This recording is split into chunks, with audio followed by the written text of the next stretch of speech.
দিন বিচার শেষে জান্নাতে যখন ঢুকবা তোমার সাথী হবে একজন কসাই। কসাই চিনেন? কি করে?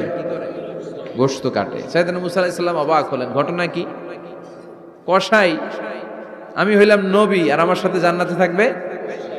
How come it's possible? এটা কিভাবে সম্ভব? আল্লাহ বললেন নিজেই দেখে আসো এটা কেমন কসাই। সাইয়েদনা মুসা আলাইহিস সালাম ছদ্মবেশে কসাইয়ের দোকানে দাঁড়িয়ে রইলেন।